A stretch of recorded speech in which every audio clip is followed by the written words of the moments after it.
Bienvenidos a otra entrega de Sondeo. Como siempre, es un programa de peso para un público que piensa.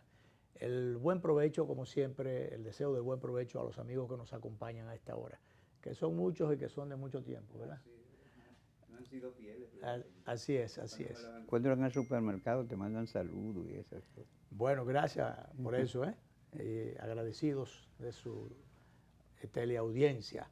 Bien, vamos en el día de hoy hablamos de plato fuerte, ¿verdad? Sí, un técnico Si de élite. Si hablamos de alimentos hay que hablar de plato fuerte. Así es. Porque en estos tiempos, para poder llevarlas calientes a la mesa, el plato tiene que ser fuerte.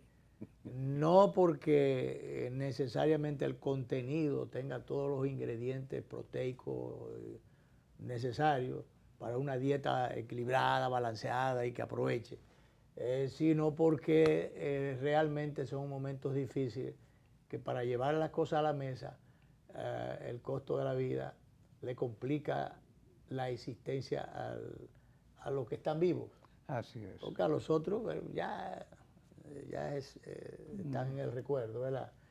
Bueno, pues el ingeniero Luis Ramón Rodríguez, ex ministro de Agricultura, está con nosotros. Aprovechamos que él va y viene, sus idas al exterior, y cuando viene al país, pues, lo aprovechamos. Sí. Aquí está, y qué, diríamos, privilegio poder conversar con él y pasar revista, y si se quiere un recuento, por distintos temas que tienen que ver con el sector, que son temas preocupación, prácticamente todos. Yo no quiero... incluso envuelven la seguridad alimentaria, que es un problema. Claro, no quiero, diríamos yo, preocupar demasiado con el tema, pero es que el tema preocupa por la situación económica y por el aumento de la prima del dólar, que eso habrá de repercutir, o de hecho ya lo está haciendo. Ya eso hace como la canción infantil, horripila y mete miedo de verdad. Todas esas cosas meten miedo. Entonces, bueno, como usted quiera lo podemos coger, o como tema didáctico, como tema político, como tema muy realista, como quiera, porque como quiera es un quintal, si tiene las 100 libras, ¿verdad? Luis Ramón, bienvenido al programa, como siempre, y yo no sé ni decirte por dónde comenzamos, porque por donde quiera que nos metamos, parecería que el sector agropecuario tiene problemas. El tema alimentario, suerte que todavía no estamos en una crisis alimentaria. Todavía se produce, todavía hay algunos esfuerzos por producir y algunos lo hacen por cabezadura, pero bueno, están en el campo o están metidos en el tema de la producción. Pero ¿quién más que nuestro querido invitado, apreciado invitado, para que nos trace la ruta de por dónde andan las cosas, que tienen probablemente, sin el probable, tiene más visión, más conocimiento que nosotros sobre este tema tan especial que es el tema alimentario, el tema del campo, la producción del campo y las políticas públicas para que esas cosas que se hacen o se dejen de hacer, que se están dejando de hacer en el campo, finalmente se hagan y se hagan bien. Bienvenido al programa. Muchísimas gracias, Luis. Gracias, Danilo. Es un placer estar con ustedes, saludando a la teleaudiencia. Y en realidad me gusta venir acá porque no solamente hablo con periodistas, realmente hablo con productor agropecuario, ¿verdad? De fuste como usted. Claro, claro. Mire, la introducción que usted hace es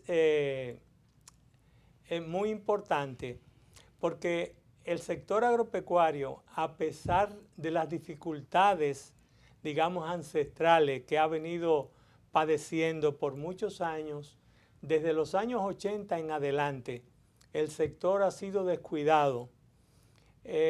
Porque cuando la década perdida ocurrió en los 80 y los países latinoamericanos, incluyendo República Dominicana, estaban altamente endeudados, la presión del Banco Mundial y del Fondo Monetario Internacional fue pagar la deuda y reducir la inversión en políticas públicas.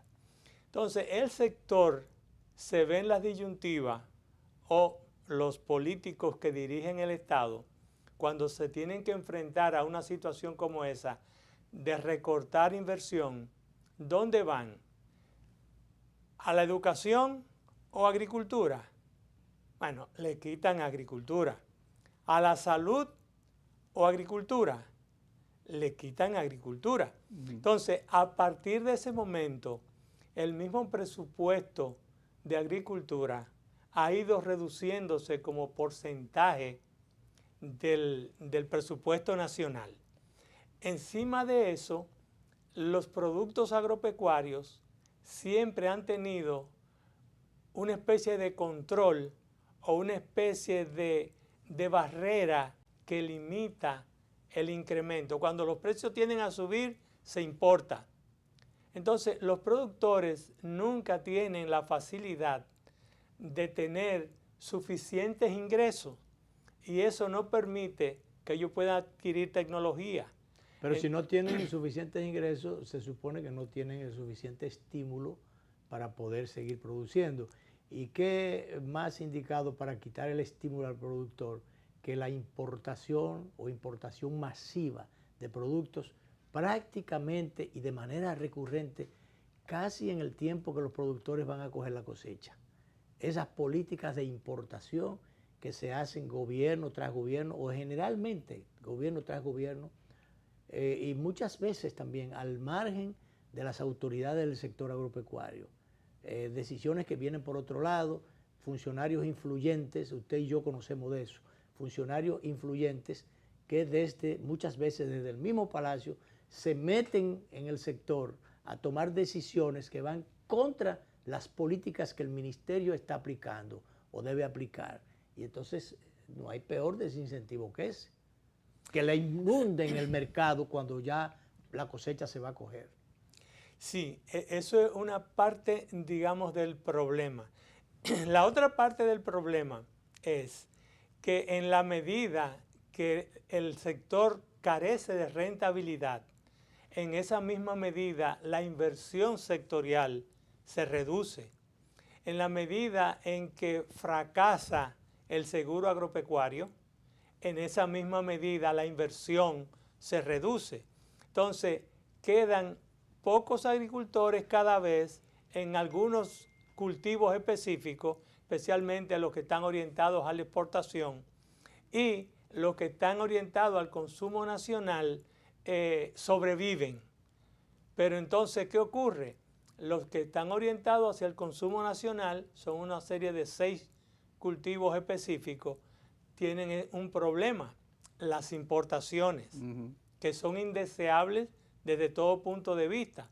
Por un lado, las importaciones tienden a estabilizar los precios, pero por el otro lado tienden a enriquecer a un grupo de personas. O a unos pocos. A muy pocos. Muy pocos que se dedican a eso, en Por perjuicio ejemplo, de la mayoría. Si tú vas a vender, como hoy, tú vendes el arroz a 30 pesos la libra, estamos hablando de 3,000 pesos el quintal.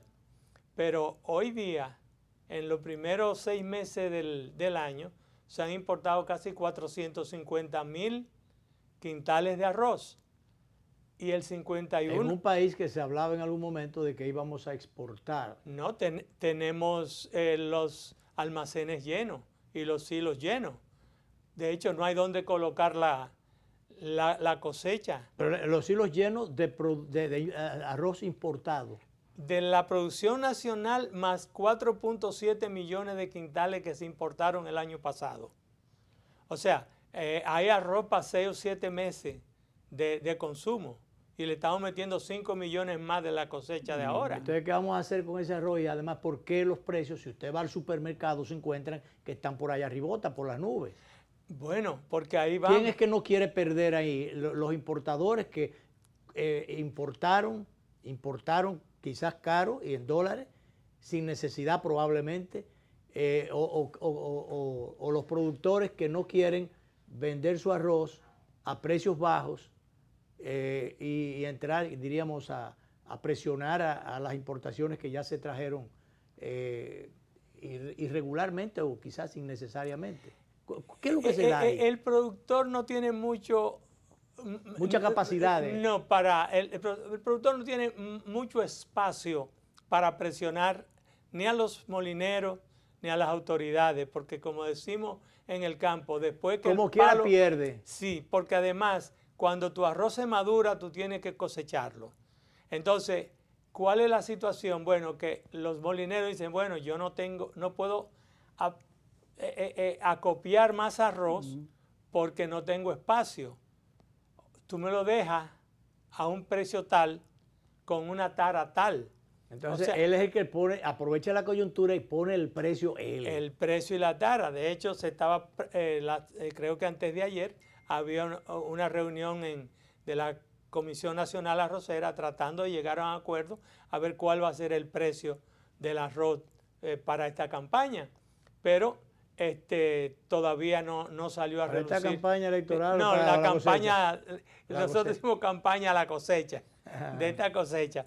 Entonces, no, porque como aquí se politiza todo, cuando viene a ver estamos hablando. No, entonces tú tienes una situación donde los arroceros tienen unas dificultades tremendas. Pero lo que te quería decir es, entonces, ante una situación así, se importa 450,000 quintales hasta junio. Y tú sabes, evidencia falta de planificación. Pero usted sabe de dónde viene el 51% de ese arroz. ¿De dónde vino? De Vietnam. Sí. Hoy día, una tonelada de arroz en Vietnam vale $307. Eso es alrededor como de 16 centavos de dólar una libra. O sea, eso es 16 pesos de dólar un quintal. Entonces, quien importa con 5% de grano roto, mezcla con arroz local y sale y vende, ¿a cuánto? A 30 la libra. Sí. O sea, compra a 16, vende a 30. O sea que el impacto no se ve en el precio. Y cuidado, porque si es un arroz, bueno, lo de primera, yo lo he visto 400 y pico. 400 y pico, 40 y pico la libra. Sí. Una funda de 10 libras, 40.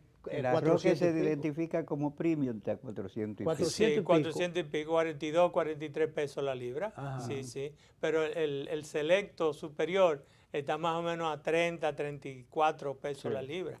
Pero que es el arroz que tiene 2 y 4% de grano roto. ¿Ves? Porque mezclan entonces el bueno con el exactamente. corriente. Entonces, la cuestión es que las importaciones lo que generan un problema a los productores y generan un mercado especulativo donde mucha gente sale ganando. Pero eso bueno, quizás poca gente sale ganando y el grueso, que es la población consumidora, carga con todos los problemas. El consumidor siempre pierde y ha sido así. Por eso, en el 2012, cuando,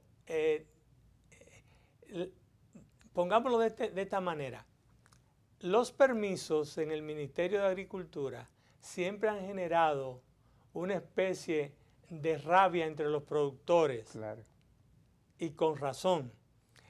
Por eso, en el 2012, durante la campaña electoral, se propuso, Danilo, siendo candidato, propuso que se iban a enviar todos los permisos a la bolsa agroempresarial. Y al mes de estar en el gobierno, se envió el decreto y el presidente lo firmó.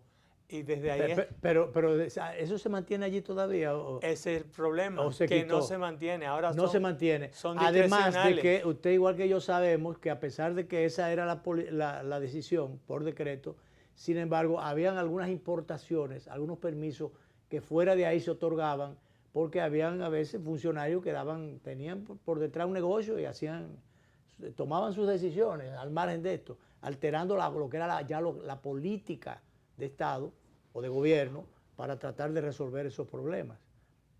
Me habló ahorita así de manera tangencial del seguro agrícola.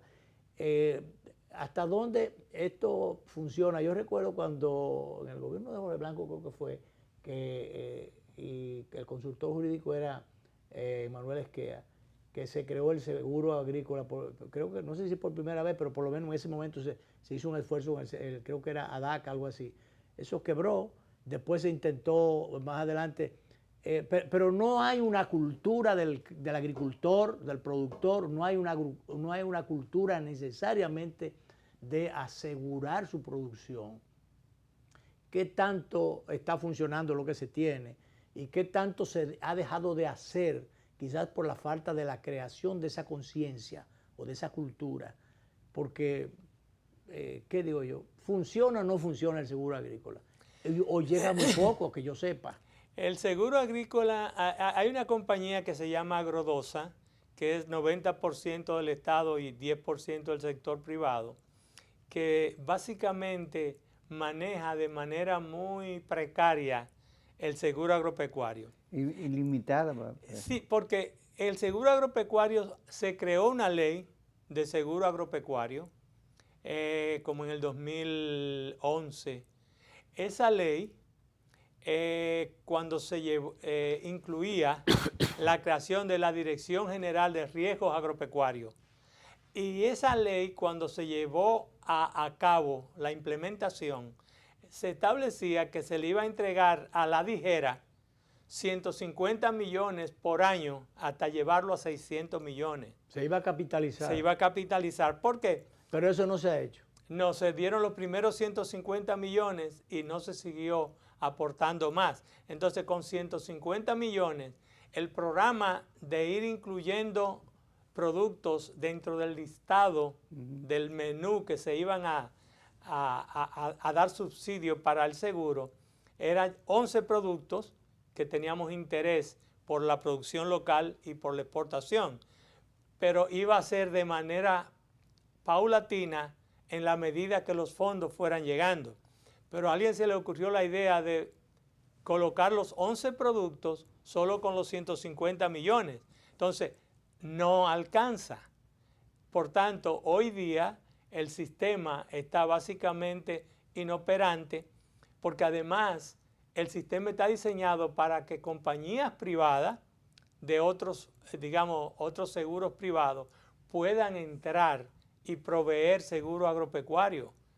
Pero si no funciona lo primero, no puede entrar lo segundo. No, si no hay el dinero con que pagar primero porque tú tienes que dar un 50% del costo de la prima y segundo porque casi el 50 o el 70% de lo que tú cobras tienes que pagarlo a las reaseguradoras, que al final del día ellas son las que corren con el riesgo. Cuando hay un problema, las reaseguradoras son las que pagan.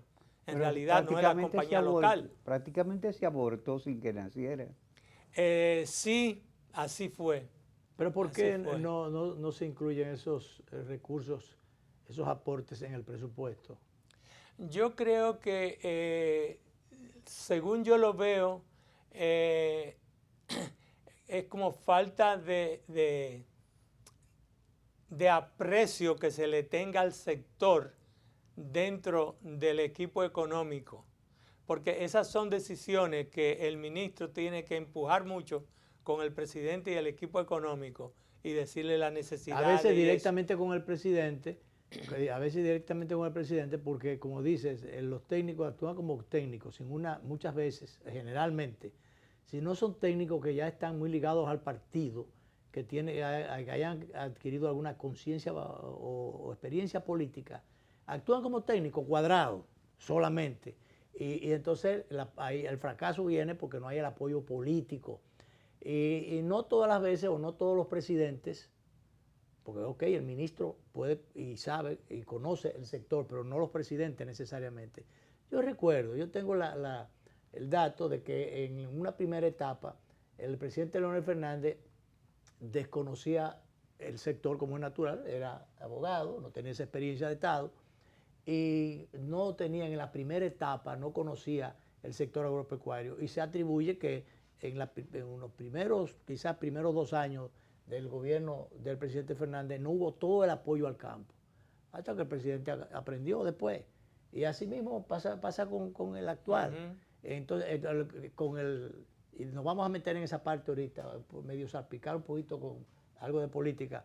Porque, por ejemplo, el presidente actual, Luis Abinader, no conoce el sector. Tiene el hándicap de por medio de que tuvo que darle a un sector político de su partido, entregarle prácticamente el sector agrícola en bandeja de plata. Encárgate de eso. Como el sector militar también, que no tenía guardia, el presidente Luis Abinader, ni guardia ni policía. Entonces tuvo que agenciarse con los guardias y los policías de Hipólito, como con los técnicos agrícolas de Hipólito, y ahí ha venido parte del fracaso de varios sectores del actual gobierno. Lo digo yo eso. Y el que quiera rebatirme, que me lo diga, para entonces buscar elementos probatorios de eso que estoy diciendo. Al extremo, y quiero que me lo confirme usted, se dice que hay más de 100.000 tareas cosechables sin sembrar. Sí, y eso es parte de lo que decía al principio. Tú tienes dos problemas, la baja rentabilidad y la falta de una seguridad en caso de que llegue un evento atmosférico. Entonces, esas dos cosas tienen que estar presentes para que la gente vuelva a sembrar al campo. Para que lo estimule. Eso es así. Pero hay una cosa, lo que ocurrió en el ministerio es que al traer gente desde los años 60, de nuevo, con una visión del sector agropecuario de los 60 y los 70, entonces el mundo cambió y el sector también.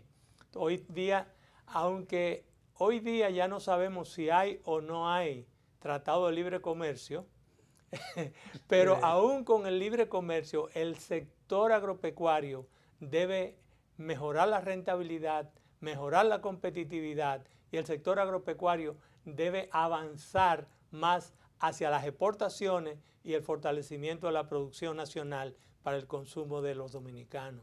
Vamos a hacerlo, vamos a la pausa, hacer la primera pausa y volvemos entonces sobre ese tema o esos temas que son muchos y nos quedan otros también. Y esto, ni hablar de escándalos en el sector agropecuario, ¿verdad? Y de falencias, de cosas que no se están haciendo. Y bueno, vamos a la pausa y seguimos con el tema.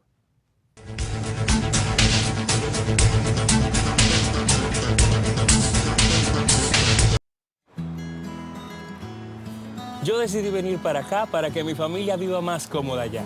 Por eso, cada mes yo les mando su cariñito, lo deposito desde aquí, les llega directo a su cuenta del Banco Popular. Porque quiero que mi dinerito esté tan seguro como lo está mi gente. Si mandas dinero a tu familia, el Banco Popular tiene las formas más cómodas y seguras para recibir tus remesas. En sucursales, subagentes, en la app Ya Va y directo a su cuenta. Hasta aquí, me siento allá. ¡Mi niña! Bendición, mami. Desde lejos, estamos a tu lado. Popular, a tu lado siempre. Tengan buen día. Ay, disculpa, Un nuevo diseño. Buen día, hermano. ¡Hey, buen día! Buen día, Que tenga buen día. no va buen día. Y este día Ay, no. Día difícil, ¿eh? te digo, y buen día. El día está bueno pa' un buen día.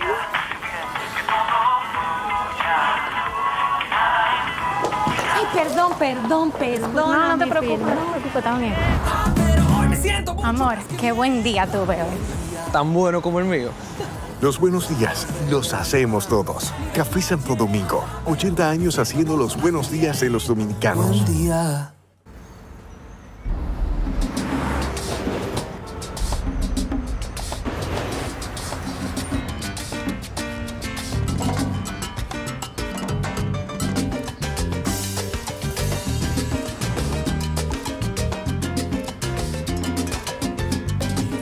Si hay algo que sabemos en RD,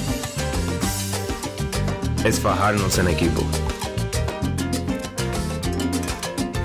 En cada inning de la vida, jugamos por nuestra gente. Sin importar la distancia ni el tiempo, el cariño siempre se siente.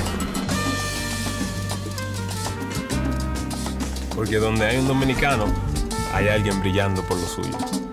Con Remesas Banreservas recibes dinero fácil y seguro. Dile a los tuyos que te envíen a través de nuestros remesadores aliados o usando nuestra app Remesas Reservas con cargo a su cuenta o tarjeta. Banreservas, el banco de todos los dominicanos. Vine a Estados Unidos, pero nunca he dejado de estar cerca. Todos los meses le mando a papi un dinerito para construir mi casa cerquita de la suya. Se lo deposito directo en su cuenta del Banco Popular y él puede sacarlo desde cualquier sucursal, Superagente o por el app Ya Va. Él está cómodo y yo estoy tranquila porque su dinero está seguro. ¡Pero papi! Desde lejos, estamos a tu lado. Popular, a tu lado siempre.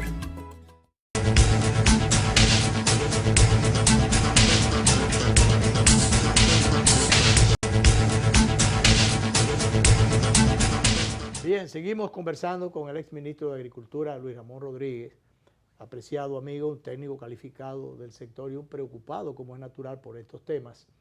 Y bueno, en la parte, a propósito del RDCACTA, que no se sabe si, porque para los fines concluyó, pero se iba a pedir una especie de dispensa. El país no sabe finalmente en qué quedó eso. Y mientras tanto, el tiempo ya se había cumplido y comenzaba, hace un tiempo que el país se ha estado llenando de productos importados, y mientras tanto nos están llenando el mercado a nosotros y nosotros no tenemos necesariamente dónde colocar. ¿En qué o cuáles derivaciones tendría esa situación para el productor nacional, para la producción nacional y para el consumidor? Porque cosas traídas en dólares, por barato que sean en dólares, cuando no estamos produciendo tantos dólares, excepto lo que produzca el turismo, pero tenemos problemas también por en esa dirección, por los saltos que ha dado. Sí, y muchos de los tour operadores dejan ese dinero allá, se queda allá. Exacto. Bueno, el DRCAFTA sufrió cuando el presidente emitió el decreto que estaba para proteger el arroz, que creaba un impuesto a las importaciones, un arancel a las importaciones de arroz, y establecía las importaciones desde Estados Unidos a unas 23.400 toneladas. Ahí nosotros nos pusimos en una situación incómoda y estuvimos esperando a ver cuál iba a ser la respuesta de Estados Unidos. Pero ahora con el presidente Trump, que viene y establece un arancel de 10% a la República Dominicana, todas sus exportaciones, incluyendo la de zona franca, entonces básicamente ahora no tenemos ningún tipo de acuerdo. No sabemos si ahora nosotros vamos a seguir subiendo los aranceles a las importaciones desde Estados Unidos. Y es verdad que no sabemos porque ni siquiera embajador tenemos. Seguimos todavía, y ni siquiera encargado de negocio tampoco. No. Ni siquiera encargado de negocio. O sea que ahí habrá un consejero en la embajada. Ayer llegó un cónsul nuevo. El cónsul general, sí. Pero bueno. Pero esa es la cuestión. Entonces, no sabemos en qué pie estamos parados. Sin embargo, el sector agropecuario, independientemente de si tenemos DRCAFTA o no, tiene que tener un plan, una visión. El sector tiene que enfocarse en incrementar sus exportaciones. Y nosotros lo que hemos hecho es que hemos disminuido nuestras exportaciones. Se nos están cayendo las exportaciones de banano, de 360 millones de dólares que exportábamos. El año pasado llegamos casi a 180 y este año vamos posiblemente a 150. ¿Y por qué en vez de aumentarla se están cayendo? ¿Qué ha mediado ahí? Hay varios factores que han caído de manera drástica. Uno ha sido una plaga, el Phellocotyptra musae, que es un ácaro que ha diezmado especialmente el año pasado la producción de banano. Y segundo, una nueva norma para la producción orgánica que tiene la Unión Europea, que también ha impactado entre los productores pequeños y medianos nuestros. Nosotros estamos en una lista de la Unión Europea de país de alto riesgo y cultivo de alto riesgo con el banano. Entonces nos están obligando a hacer una serie de análisis, una serie de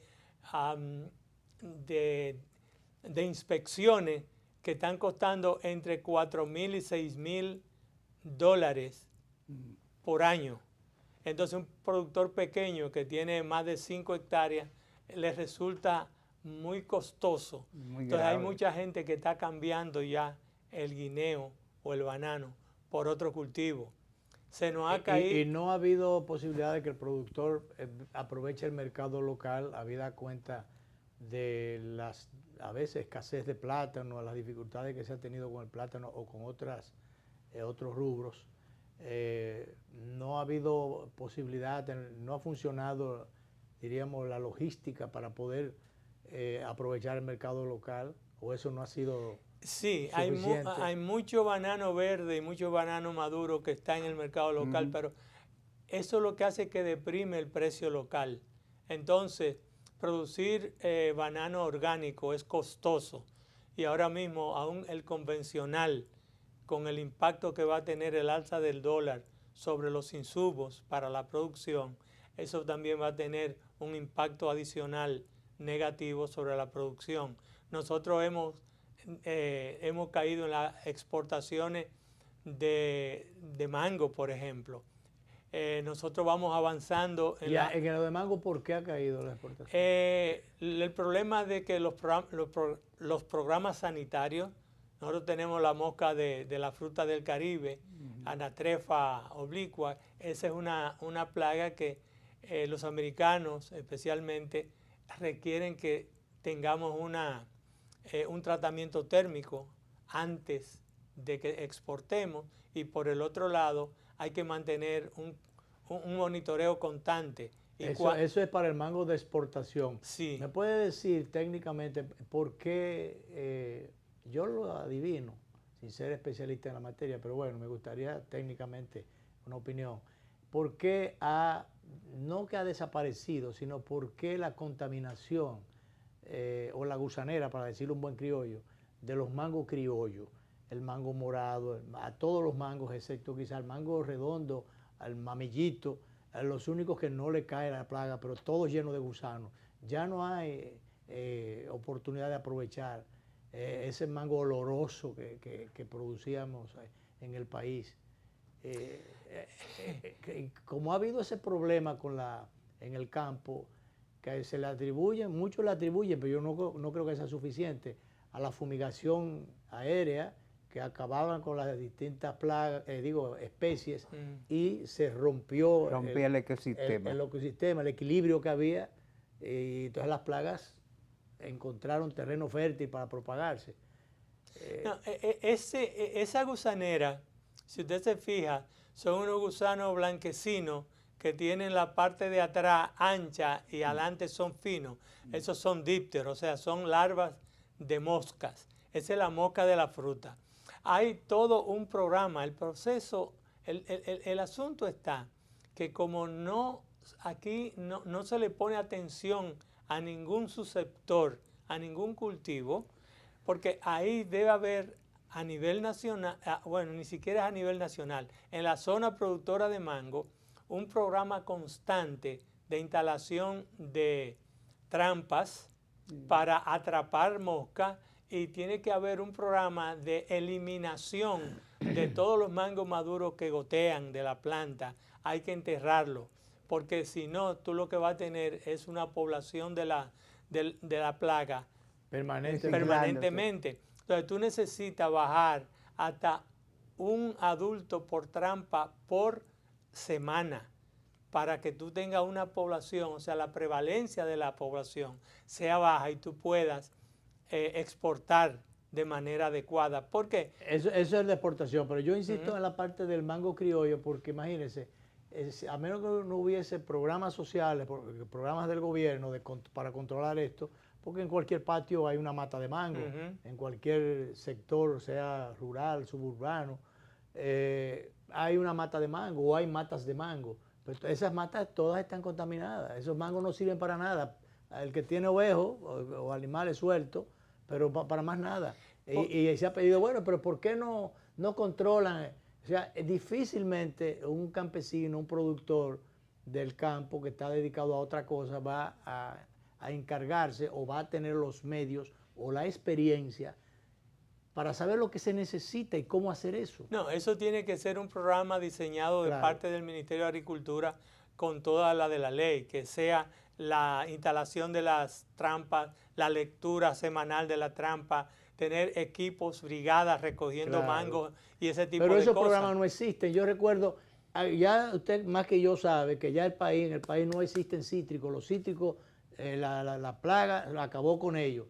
Yo recuerdo una vez un agrónomo de apellido Marte que fue a Ocoa, a la Junta de Desarrollo.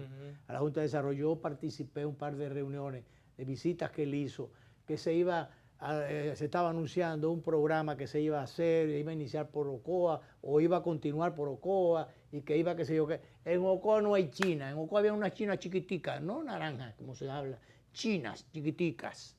Y no las chinas de China, sino las de Ocoa, chiquiticas pero dulces. Eso se acabó, eso se acabó.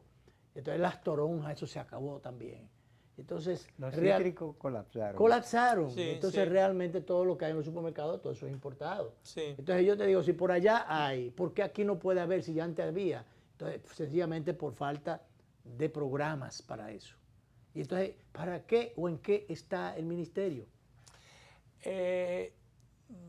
Yo pasé por ahí y a veces no me gusta hablar de lo que se está haciendo o se deja de hacer.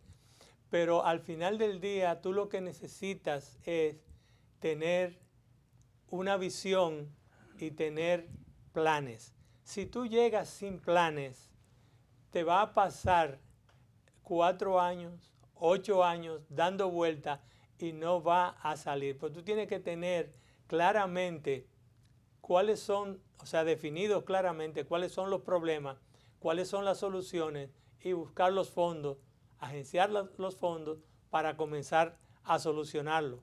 Hay muchísimos de esos problemas que se solucionan de manera relativamente fácil, otros toman más tiempo, pero definitivamente lo que yo noto es que hay una falta de visión del sector agropecuario y por eso tenemos problemas con los cerdos, problemas con los... Falta de visión. Sí, falta de visión. No sabemos cómo manejar el sector agropecuario. Yo tengo, por ejemplo, el caso de Perú. Nosotros desde el año 83 estamos trabajando aguacate para exportación. El año pasado llegamos a 43 millones de dólares de exportación, unos 2.500, quizás 3.000 contenedores. Perú comenzó último que nosotros, quizás 20 años más tarde. El año pasado Perú exportó 30.000 contenedores. O sea... Igual que Costa Rica, que con el guandule, que se llevó de aquí, la planta se llevó de aquí. Y la yuca. Y ahora ellos son productores y exportadores extraordinarios. ¿Y nosotros qué estamos llevando? El cacao subió el precio, pero nosotros bajamos la producción. 17.000 toneladas menos produjimos el año pasado. Sin embargo, nos salvó. Exportamos unos 200, quizás 70 millones, 60 millones de dólares. Atractivo. Pero exportamos un volumen menor. Pero el cacao este año, hoy día está a 5.300 la tonelada y la tendencia es que se pare entre 4.500, 5.000. O sea, que no vamos a tener los precios extraordinarios que tuvimos a principio del año pasado y al final del año pasado. La caña, nosotros teníamos suficientes ingenios y suficiente producción, pero resulta que los ingenios del Estado no eran rentables, lo de los Vicini era rentable, lo del sector privado era rentable. El azúcar subió, pero resulta que ahora nosotros no tenemos caña ni tampoco las tierras que teníamos, en las que teníamos la caña, porque se las repartieron, hicieron... Esa es una inmobiliaria. Exacto. Entonces, ¿por qué no hacer algunos esfuercitos en el sector de la caña, de producción de caña, si los precios han mejorado? Yo pienso que, y de hace bastante, nosotros venimos hablando de que al sector cañero, especialmente los colonos, hay que darle un apoyo suficiente y robusto. Un productor de caña que es colono no puede estar produciendo por tarea la mitad de la caña que produce, digamos, una plantación de los Vicini, por ejemplo. Entonces, le falta apoyo. O sea, la caña la hemos dejado abandonada y los productores, hay cerca de posiblemente 10, 12 mil colonos cañeros. O sea, es una parte importante de la agropecuaria nacional. Pero no se le da apoyo. Pero no se le da apoyo. Y entonces la parte de las tierras que eran del CEA, sencillamente comenzaron a repartirla por donde quiera, a convertirla en inmobiliaria.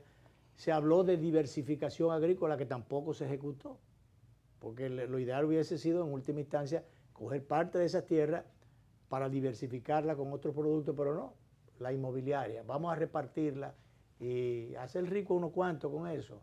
Y por cierto, muchas veces hay quejas, denuncias constantes. Ahorita estaba yo viendo una en un noticiario, en un boletín de uno de los noticiarios, de gente denunciando que a pesar de tener sus papeles con el Consejo Estatal del Azúcar y estar pagando sus cuotas, entonces, bueno, un ciudadano de apellido Mora que lo está desalojando todo, incluso con el apoyo público, desde la fuerza pública. Si tú vendiste a un ciudadano, entonces, ¿cómo tú le estás quitando algo que está vendido y que le están pagando? Ese tipo de cosas que uno no entiende. Porque o se vendió o no se vendió. O son de Mora las tierras o son del CEA. O de quién eran o de quién son. Entonces, ¿por qué el Estado incurre en esas barbaridades o en esas imprecisiones? Acuérdate de la tragedia de San Pedro, una tierra vendida 3 veces. Exacto. Entonces, bueno, vamos a la última pausa. Se nos queda un paquete de cosas, pero falta mucho por decir.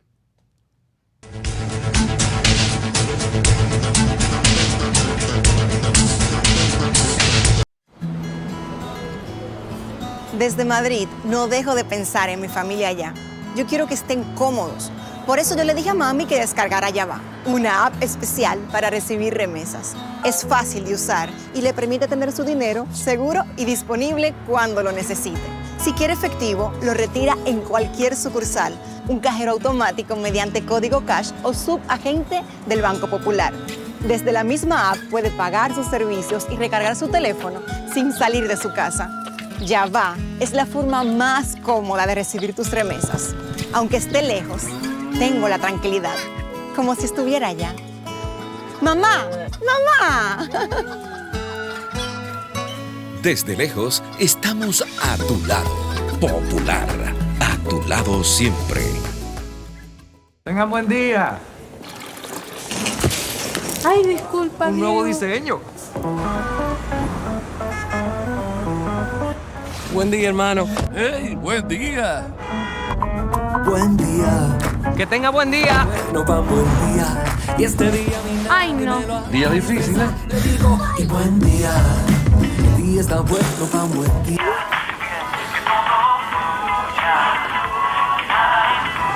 Ay, perdón. No te preocupes, está bien. Amor, qué buen día tuve hoy. Tan bueno como el mío. Los buenos días los hacemos todos. Café Santo Domingo, 80 años haciendo los buenos días de los dominicanos. Buen día.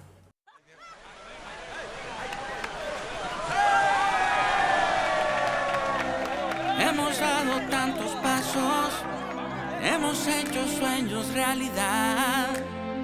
En cada esquina de esta tierra, ¡Me voy por Nueva York! vemos toda la felicidad. Siempre le damos para allá. Equipo que no se rinde, gente buena que da más. En cada esquina de esta bella tierra, la solidaridad es nuestro aliento. Extendiendo la mano, construyendo nuestros sueños. Es que los dominicanos siempre le damos para allá. Banreservas ponemos el corazón en el crecimiento de nuestra gente, comprometidos en todo momento y ocasión en ser el banco de todos los dominicanos. Yo me mudé a Nueva York, pero mi familia sigue en la isla. Y para enviarle su dinero, quería algo fácil y seguro. Por eso, hice que mi papá descargara Yava, una app para recibir remesas directo a su cuenta. Desde ahí, puede pagar servicios, hacer transferencias y si necesita efectivo, lo retira en cualquier cajero automático o subagente. Yava, la forma más cómoda de recibir tus remesas. Tú lo mandas y ellos lo tienen en lo que dicen Yava. Desde lejos, estamos a tu lado. Popular, a tu lado siempre.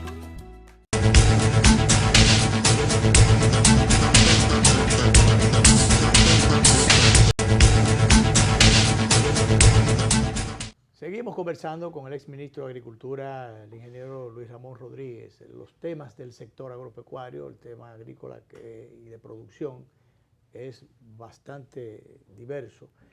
El pollo, el bendito pollo, que ahora se ha disparado y han dicho por ahí que es por el calor, que qué sé yo, pero bueno, mientras tanto el pollo está caro. Alguien dijo que el pollo se andaba por ahí a lo que apareciera cocote y pata, qué sé yo, y que el pollo estaba a 125.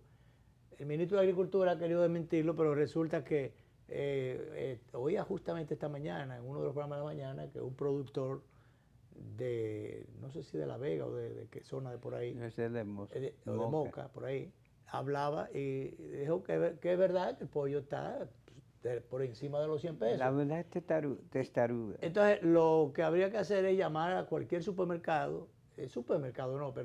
a cualquier puesto, gente que, bueno, no sé si eso tienen teléfono, a cualquier colmado, porque en los barrios, en el sector... Y la gente lo grita. Cada cual le pone un precio dependiendo de esa cadena de comercialización que se establece. No se sabe a cómo llega el pollo o a cómo llegan los productos. Entonces, ahora se le está atribuyendo que al calor. ¿Es al calor, a la improvisación, a la falta de política o a qué? Mire, el sector avícola de la República Dominicana siempre ha sido un sector eficiente. Siempre ha sido un sector que se ha manejado de una manera porque no son mucha gente. Tú tienes 16 empresas grandes y tienes medianos y pequeños productores que producen para las empresas grandes o para 3 o 4 grandes distribuidores en Santiago y aquí en la capital. Pero ahí se cambió la política de que después que el grande se tragó a los chiquitos, ¿usted se acuerda aquella vez? Sí. El grande se tragó a todos los chiquitos. Y entonces se convirtieron los chiquitos en suplidores del grande. ¿Cómo fue? No, el asunto está en que tú sabes que tú necesitas pollos bebé y necesitas incubadora y necesitas abuelos para entonces tú producir los pollitos bebés. El problema es que nosotros somos en la avicultura el único país que teniendo capacidad instalada para producir más, no debe producir más porque no tiene dónde colocarlo. Y no tiene dónde colocarlo porque hay una serie de enfermedades acá que son restrictivas a exportar pollos o cualquier subproducto de pollo. Entonces, o sea, no podemos exportar huevos. A países que tengan normas, podemos muy a rigurosa. Cuba, pero el que tiene una norma de sanidad no podemos porque por la influencia aviar y por el Newcastle. Sí. Pero fíjate lo que pasaba. Aquí se mantenía la producción alrededor de 18 millones de pollos mensuales y unos 240 millones de huevos mensuales en base a controlar la incubación. Pero ¿qué pasa? Hay una presión permanente sobre los ministros de Agricultura porque la gente quiere crecer. Sí. Y para crecer tiene que ampliar su producción. Y eso comenzó a ocurrir cuando se le comenzó a permitir la introducción de más huevos en las incubadoras o más pollos bebé. Entonces ahora nosotros llegamos a 22 millones de pollos mensuales. Que hay veces que tenemos una sobreproducción y otras veces entonces a la Cuando inversa. viene la sobreproducción, los precios se deprimen y una cantidad de pequeños y medianos salen del negocio y quiebran. Entonces, cuando viene de nuevo los precios buenos, viene una cantidad de importación también, porque hemos estado importando a través de incluso de Brasil. Pero esas importaciones se han hecho muchas veces sin necesidad también y se ha inundado el mercado y se han deprimido los precios. Sí, claro. Vivimos de hacer... nosotros no necesitamos importar pollo porque No nosotros necesitamos tenemos importar capacidad instalada para 25 millones de pollos al mes y el por qué consumo nuestro es entonces, 22. ¿por qué se autoriza entonces la importación de pollo? Porque cuando tú compras un pollo que te vale la libra 30 pesos ya procesado y tú lo vas a vender aquí a 70, tú te ganas un dineral en la transacción. Y te ganas un dineral con el ajo, y te ganas un dineral con las cebollas, y te ganas un dineral con las habichuelas. Entonces ese dineral le pasa por encima a cualquier norma, a cualquier disposición en sentido contrario. Entonces, que haya. hay una propensión a importar sobre la tumba de la producción nacional. Entonces eso es lo que ocurre. Y alguna gente se hace rico y los productores sufren. Y vivimos improvisando y siempre patinando sobre el mismo jabón, que vamos a establecer tal o cual resolución, pero resulta que eso hace años que eso estaba establecido. Por eso dijo, tú recordarás, el licenciado Jacobo Manluta, que aquí todo estaba ya estudiado. Aquí nada más había que aplicar las cosas, pero que se estudiaban, pero se engavetaban los resultados. Y por eso nunca teníamos realmente la aplicación de ninguna política correcta, porque estábamos siempre ensayando y demás. Hoy veo que anuncia el Intran una resolución donde prohíbe que los camiones cargados o los camiones transiten por el lado izquierdo en las autopistas y carreteras del país.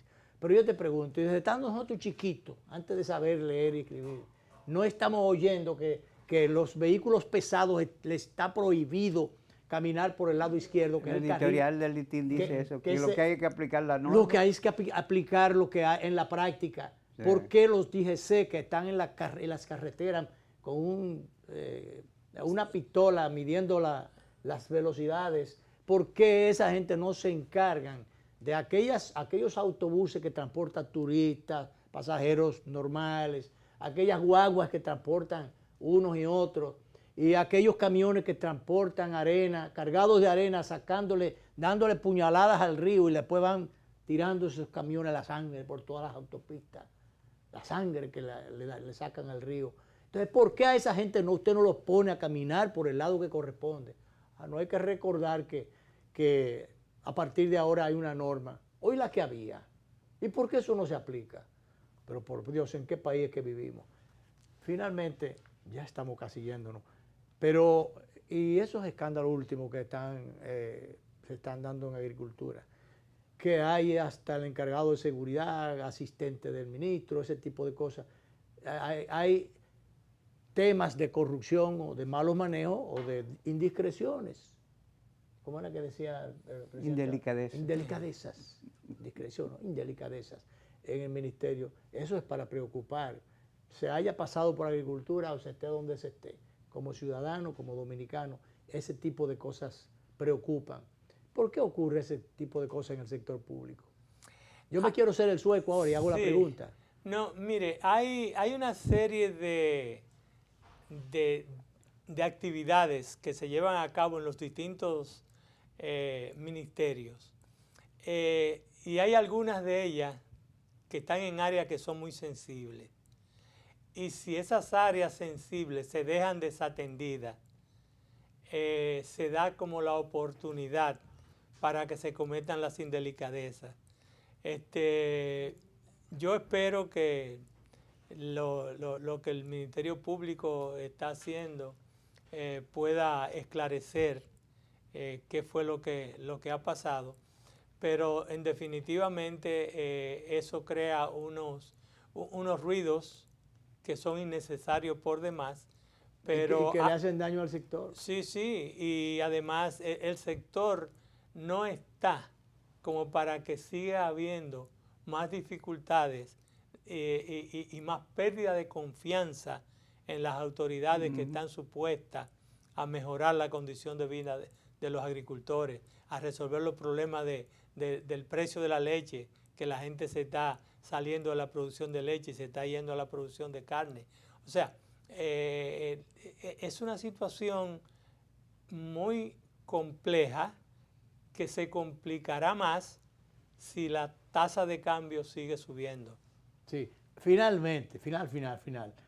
¿Cree que de todas maneras el gobierno tendría que reorientar su política en el sector agropecuario, en el sector de campo, atencionar al campo, ponerle atención a esas preocupaciones, esas denuncias que se han estado haciendo? ¿Cree que el campo realmente ni está sembrado y bien sembrado, como dijo alguien una vez?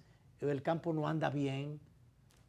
No, el presidente tiene todavía 3 años por delante y él tiene la oportunidad de relanzar su gobierno y de diseñar e implementar las políticas públicas agrarias que el país necesita y que los productores están demandando. Porque el sector no puede continuar así si quiere que nosotros sigamos produciendo comida y sigamos exportando hacia los mercados internacionales. Creo que es una saludable y muy oportuna sugerencia, una oportuna recomendación de una persona bien intencionada, calificada y preocupada por el sector. El ingeniero Luis Ramón Rodríguez, exministro de Agricultura. Con esto lo despedimos, agradecemos su participación. Repetiremos esta conversación, como es natural, esta noche a las 11 de la noche por los canales 22 y 52 de Teleimpacto. Ahora nos vamos. Gracias por estar con nosotros.